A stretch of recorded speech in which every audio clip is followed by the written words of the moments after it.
as we were eagerly waiting for the budget, the Honorable Finance Minister has not let us down. Rather, she has propelled many reforms. She has put in place a number of measures for infrastructure. And I think as infrastructure, every rupee spent on infrastructure leads to almost 2.5 to 3.5 rupees increase in the GDP and hence the economic growth. This will propel the country towards its vision of Viksit Bharat by 2047, where the country attained, after 100 years of attaining the independence, as a developed country with very strong leadership, with inclusivity, with a spirit of oneness and inclusivity, and with robust banking sector, financial fundamentals and economic fundamentals, all ingrained into one. The country is poised to be there.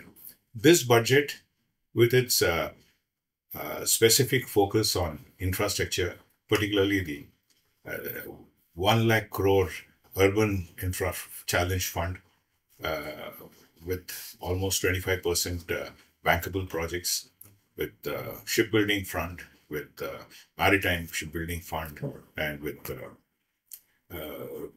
increase in the number of Udan destinations, with a number of measures for the agriculture sector, with a number of measures for social infrastructure, getting hotels defined into the harmonious list of infrastructure, and transmission, energy, increasing the nuclear capacities.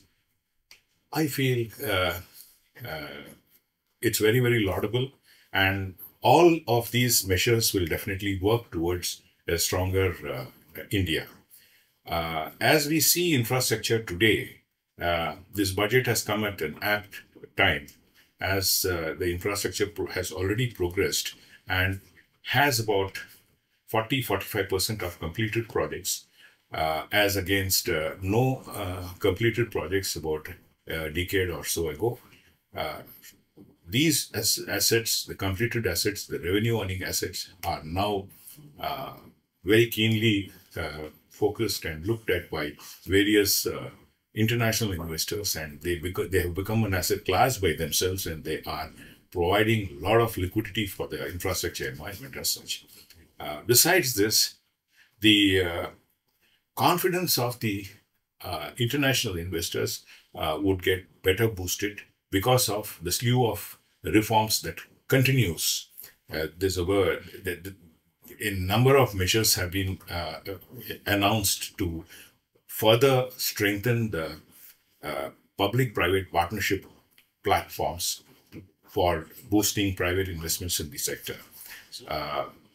There is definitely a need for more private investments to come in and balance the number of investments that the government itself is doing and pushing the infrastructure towards its objectives. So I think, on a holistic sense, the national infrastructure pipeline, which has been put by the government, probably the only exercise which is there in the world for garnering almost 11,000 projects at one go in one destination, and 25% of them as public-private partnership projects.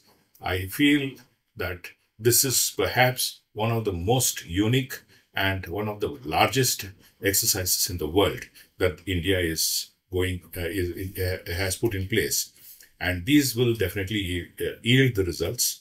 And what will be the outcome will be a very, very strong and sustainable society, which will have inclusivity as its spirits, and with international cooperation and holistic sense for development. The world is perhaps seeing a nation on the rise with a very strong leadership in Honorable Prime Minister Mr. Modi, whose visionary leadership has propelled the country so far and is well on the way to achieve developed country status by 2047 with good economic fundamentals, good inclusivity, and very good international cooperation.